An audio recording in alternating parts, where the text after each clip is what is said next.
नमस्कार मंडळी, तर आज आम्ही एका छान अशा कार्यक्रमाला जात आहोत. तर तुम्ही पुढे पाहालच. तर सध्या आम्ही तिघेही तयार झालेलो आहोत आणि आम्ही कुठे गेलो होतो प्रोग्रामला, तर कोका कॅफेमध्ये गेलो होतो. आणि इथे काय आहे, तर रुक्मांचे मामा मामी जे मोठे मामा आहेत त्यांच्या लग्नाचा 50वा वाढदिवस होता आणि त्याचाच आज कार्यक्रम होता आणि त्या निमित्ताने आम्ही इथे सगळेजण जमलो होतो.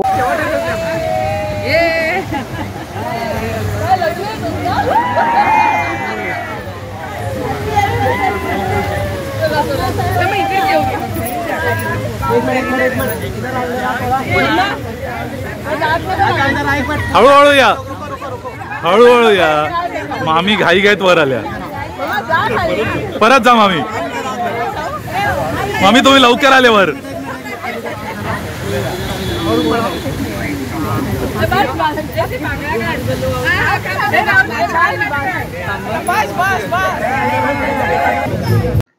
तर तुम्ही पाहिलंतच आजच्या कार्यक्रमाचे जे उत्सव मूर्ती आहेत त्यांची एंट्री झालेली आहे आणि त्यांची एंट्री सुद्धा खूप छान अशी केली होती. फुलांच्या वर्षावामध्ये त्यांचं स्वागत केलं होतं या कार्यक्रमामध्ये. आणि मागे ना खूप वेगवेगळे म्युझिक होते, खूप सुंदर सुंदर गाणी लावलेली होती त्या कार्यक्रमाला अनुसरून. परंतु यूट्यूबमध्ये कॉपीराईटचा इश्यू येतो, त्याच्यामुळे मला ही सगळी गाणी म्यूट करावी लागलेली आहेत आणि मी व्हॉइस ओव्हर तुम्हाला देऊन इव्हेंटमध्ये काय घडतंय हे सांगत आहे. पण तुम्ही एन्जॉय करालच, तुम्हाला इन जनरल आयडिया येईल की आम्ही तिथे काय काय मजा केली. तर कार्यक्रमाला बरेच लोक आले होते, तुम्ही बघू शकता.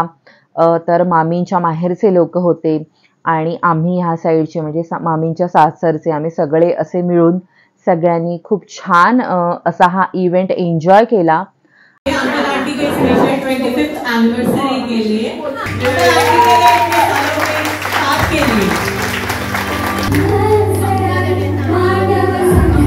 लग्नाचा वाढदिवस हा प्रत्येक जोडप्यासाठी अत्यंत खास असतो आणि हा तर आपण सुवर्ण वर्धापन दिन होता. तर त्या निमित्ताने त्यांचा संपूर्ण जो प्रवास असेल आयुष्याचा हा त्यांच्या खरंच डोळ्यांवरती तरळून गेला असेल. त्यांना त्या सर्व आठवणी त्यांच्या जाग्या झाल्या असतील, त्यांच्या मनामध्ये किती सारे विचार येऊन गेले असतील नाही. तर आता जसं वधूवर लग्नाच्या दिवशी एकमेकांना माळ घालतात, तोच हा कार्यक्रम आता इथे सुरू आहे. वधूवर जे आहेत ते एकमेकांना माळ घालून घेत आहेत.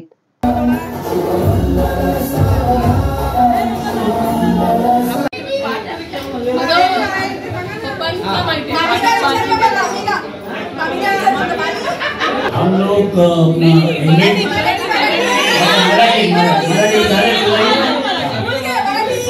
आमचा साखरपुडा झाला आणि आम्ही आपलं सहज म्हणून आपलं फिरायला निघालो.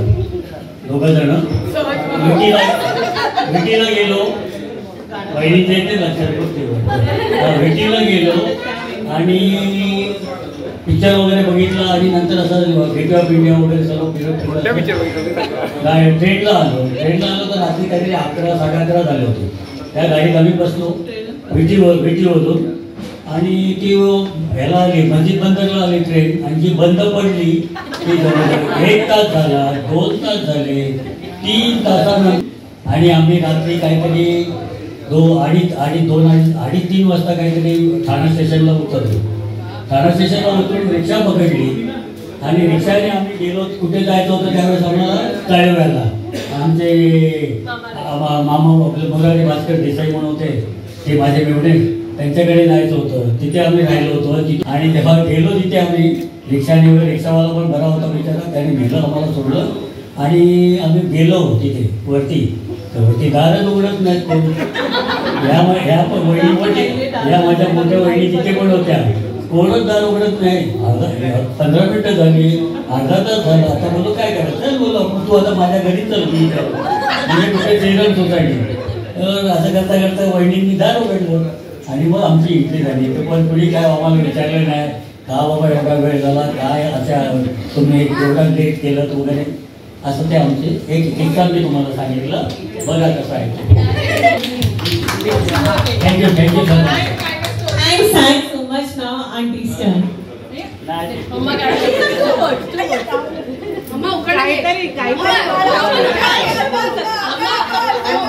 नवीन आलीस तेव्हा सगळ्या फॅमिली 50 वर्ष कसं हे 50 वर्ष एक काम करिए सबको थैंक्स बोल दीजिए आने के लिए। मैं ब्रेक करके यूं ना थैंक यू बोल दीजिए एक बार माइक सबको थैंक यू आने के लिए। थँक यू आल्याबद्दल खूप आनंद झाला। मम्मा तू 25 वर्षाची दिसतेय। अच्छा एक उखाणा आमच्या सुनेने सांगितलं माहेरी आहे आंब्याच्या रस्त्याची आणि रमेश रावांचं नाव घेते नाही क्या बात है।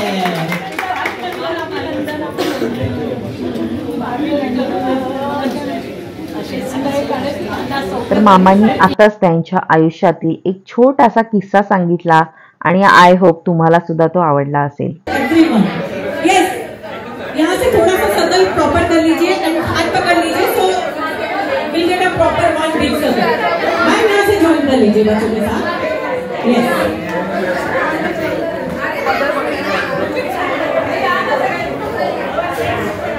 परफेक्ट। Get the space. मैं सुपरवाइज कर रही हूँ। Okay, so first I will tell how to play this game. How many of everyone has to play like this? तर मंडळी, लग्नाच्या 50व्या वाढदिवसाला अगदी शुद्ध मराठीत काय म्हणत असतील तर काय म्हणतात माहितीये तुम्हाला? ह्याला सुवर्ण विवाह वर्धापन दिन असं म्हणतात। आणि खरंच हा लग्नाचा वाढदिवस हा प्रत्येक जोडप्यासाठी अत्यंत खास असतो आणि हा तर आपण सुवर्ण वर्धापन दिन होता आणि खरंच आपण लग्नाला 5 वर्ष झाली 10 वर्ष झाली तरी सुद्धा छोटे मोठे सेलिब्रेशन करत असतो, पण 50वा लग्नाचा वाढदिवस हा सेलिब्रेट करण्याचं सौभाग्य मिळणं ही सुद्धा मोठी गोष्ट आहे।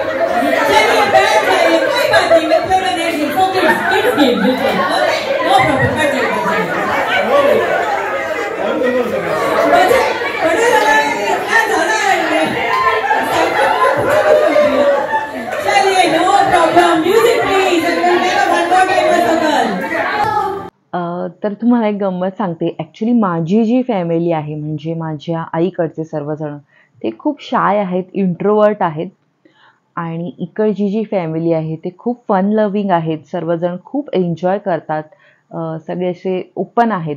तर 2 वेगवेगळ्या फॅमिलीचा असा मला अनुभव आहे आणि मी सुद्धा थोडीफार इंट्रोवर्ट आहे कारण की ज्या माझ्या कला आहेत त्याच्यावरून तुम्हाला कळत असेल, जसं की पेंटिंग करतो आपण किंवा रांगोळी काढतो तेव्हा आपण एकांतामध्ये असतो किंवा आपल्याला शांत राहायला आवडतं किंवा मला लिहायला आवडतं।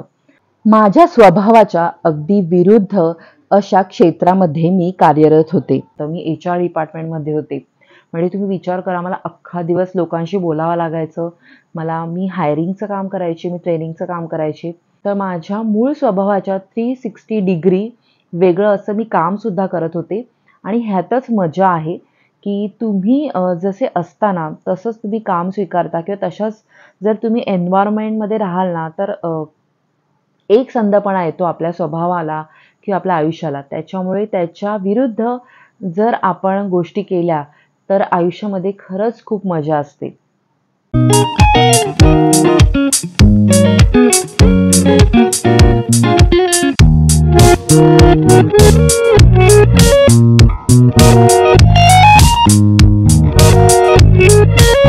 तर पहिला जो गेम होता त्याच्यामध्ये पहिले 3 जे चांगले पार्टिसिपेंट होते त्यांना पुन्हा एकदा त्यांच्यामधून बेस्ट परफॉर्मन्स निवडण्यासाठी हा आता छोटा गेम चालू आहे आणि तुम्ही मजा पाहू शकता. आणि ह्याच्यामध्ये दोन जे आहेत ते नवरा बायको आहेत, तर त्यामुळे त्यांची तर जोरदार कॉम्पिटिशन होती आणि त्यामुळे खरंच खूपच मजा आली. हमारे फर्स्ट घंटे हमें 2 विनर्स मिल चुके हैं. होपफुली सबने एंजॉय किया. यस. अच्छा, अभी एक छोटे छोटे जितने भी बच्चे आ जाए, किस किसको डांस करना पसंद है? सबको. सो पहले मैं एक सॉन्ग बजाती हूँ, मैं बच्चों के लिए यहाँ पे परफॉर्म करूंगी. सो बच्चे लोग मुझे देख के फॉलो कर सकते हैं और जिनको करना है वो भी कर सकते हैं. So first song my choice end second song is your choice. For everyone, I am saying everyone.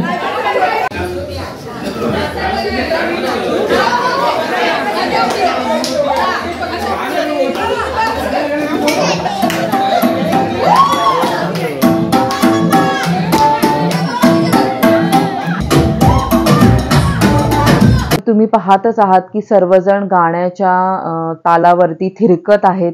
मस्त सर्वजण डान्स करत होते, एन्जॉय करत होते. आणि मुख्य म्हणजे कोणीही आपल्या वयाचा कसलाही विचार न करता इथे स्वच्छंदीपणे आनंद घेत होता प्रत्येक गोष्टीचा. आणि हेच महत्त्वाचं आहे. आपण प्रत्येक इव्हेंटला आपल्याच गोष्टी, आपले होणारे आपल्याला त्रास, या सगळ्या गोष्टींचा विचार बाजूला ठेवायचा आणि तो क्षण हा एन्जॉय करायचा. तरच आपण तो कोणताही जो इव्हेंटमध्ये आपण सहभागी होतो त्याचा आनंद हा घेऊ शकतो. तर तुम्ही जर एखाद्या मुलाचे पालक आहात आणि हा जर एपिसोड बघत असाल तर तुम्हाला मी एक गोष्ट सांगते. म्हणजे मी माझ्या लहानपणी आम्ही काय करायचो ते तुम्हाला सांगतो. आम्ही ना जेव्हा थोडेसे म्हणजे 14-15 वर्षाचे वगैरे झाले असतो तर आम्ही असे सोशल इव्हेंट जे असतात ना ते अवॉइड करायचो. कारण की आपल्याला असं थोडाफार कंटाळा येतो, कारण आपलं ते एका वेगळ्याच जगामध्ये आपण असतो. मित्रमैत्रिणी, अभ्यास असतो आपल्याला. आणि मुख्य म्हणजे 12वी 10वी ग्रॅज्युएशन ह्याच्यामुळे आपल्याला वेळ पण नसतो कॉलेजमुळे असे इव्हेंट अटेंड करायला. पण तुम्ही तुमच्या मुलांना अशा इव्हेंट्सला मुद्दामून घेऊन जा. मी ह्या कारणासाठी सांगते कारण की ह्या कार्यक्रमांमुळे 2 गोष्टी घडतात. एक म्हणजे तुम्ही तुमच्या नातेवाईक जे कोणी असतात त्यांच्याशी तुम्ही क्लोज होता, सोशल होता. मुख्य म्हणजे अशा इव्हेंटला गेल्यामुळे आपल्याला सोशल झाल्यामुळे आपल्याला वेगवेगळ्या गोष्टी कळतात. इवन आपल्या घरात जर एखाद्या आपल्याला इव्हेंट ऑर्गनाईज करायचा असेल तर त्याच्यासाठी आपल्याला भरपूर आयडियाज मिळतात. आणि आताची पिढी तर आमच्यापेक्षा पण खूप पुढे आहे, फास्ट आहे. आता तर इव्हेंट कंपन्या वगैरे बऱ्याच गोष्टी असतात. पण अशा कार्यक्रमांमध्ये जेव्हा आपण सहभागी होतो तेव्हा बघा आपला कॉन्फिडन्स वाढायला लागतो. हळूहळू आपली पर्सनॅलिटी सुद्धा डेव्हलप होते आणि आपण बिनधास्त होतो. त्यामुळे अशा कार्यक्रमांना आपल्या मुलांना हे आपण आवर्जून घेऊन गेलं पाहिजे असं मला तरी वाटतं.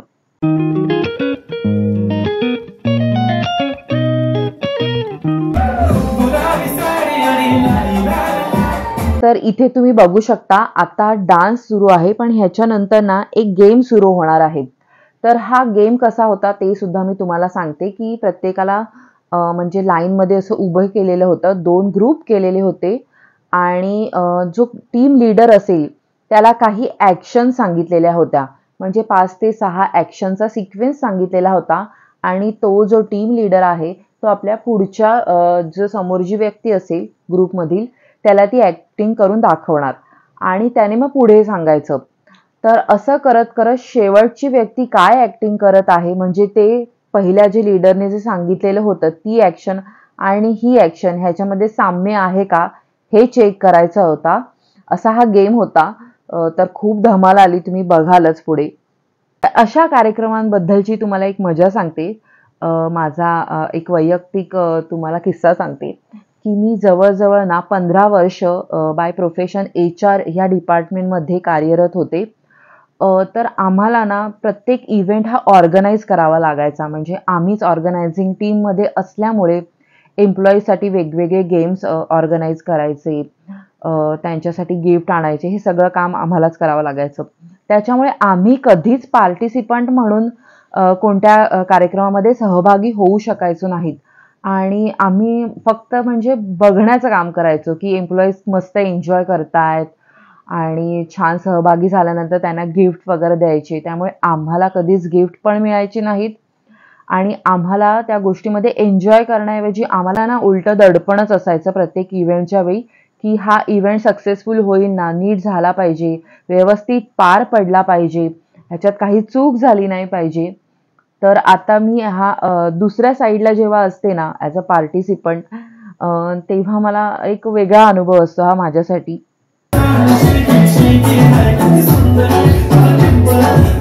यस यस, चलते जाइए चलते जाइए.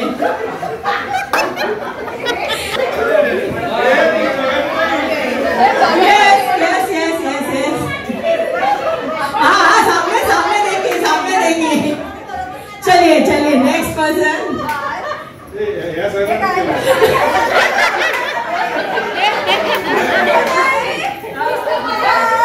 चलिए चलिए, आगे आगे को बताइए, आगे को बताइए.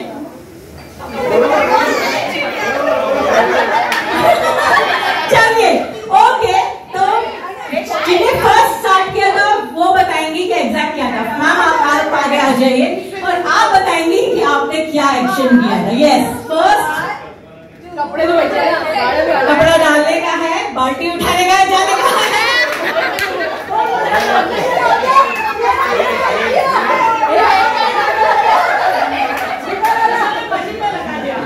तर ह्या इव्हेंटमध्ये ना खूप छान असे गेम्ससुद्धा ऑर्गनाईज केलेले होते.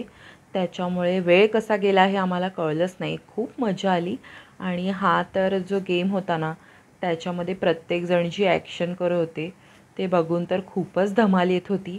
आपली मेमरी ही किती शॉर्ट टर्म असते हे ह्याच्यावरून कळतं आपल्याला. आपल्याला ॲक्शनसुद्धा सगळ्या क्रमाने लक्षात राहत नाहीत.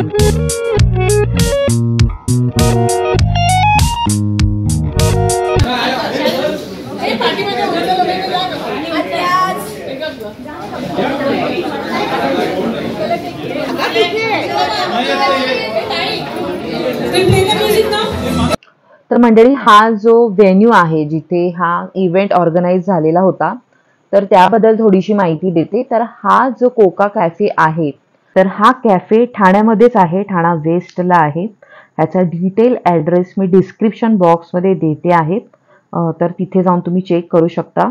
आणि इथे अप्रतिम जेवण मिळतं. म्हणजे खरंच तुम्ही एकदा तरी इथे व्हिजिट करा. तुमच्या फॅमिलीसह, तुम्ही संपूर्ण फॅमिलीसह इथे व्हिजिट करा. इथे व्हेज नॉनव्हेज दोन्हीही पद्धतीचं जेवण अत्यंत सुंदर मिळतं. तर आम्ही ह्या आधीसुद्धा एकदा इथे व्हिजिट केलं होतं आणि खरंच खूप जेवण म्हणजे 10 वरती मी तुम्हाला सांगू, मी 100 नंबर देईन, इतकं सुंदर इथे जेवण मिळतं. तर माझं चॅनल जे रेग्युलरली पाहतात त्यांना माहिती असेल की मला ना कोणालाही गिफ्ट द्यायला, स्वतः बनवून गिफ्ट द्यायला हे खूप आवडतं. तर मोस्टली ना मी स्वतः बनवलेले पेंटिंग्स हे गिफ्ट करायला मला खूप आवडतं.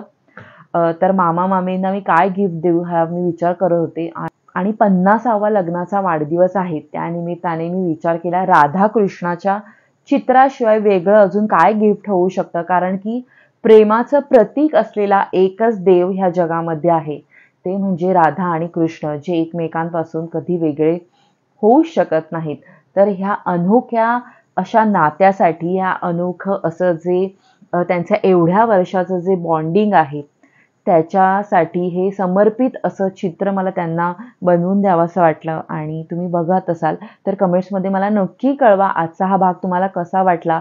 हे तुम्हाला पेंटिंग आवडलं असेल तर ते सुद्धा तुम्ही मला सांगा की कसं वाटलं तुम्हाला हे पेंटिंग. तर लाईक करा, शेअर करा आणि पुढल्या भागात भेटूया एका नवीन विषयासह. तोपर्यंत लोभ असावा. धन्यवाद.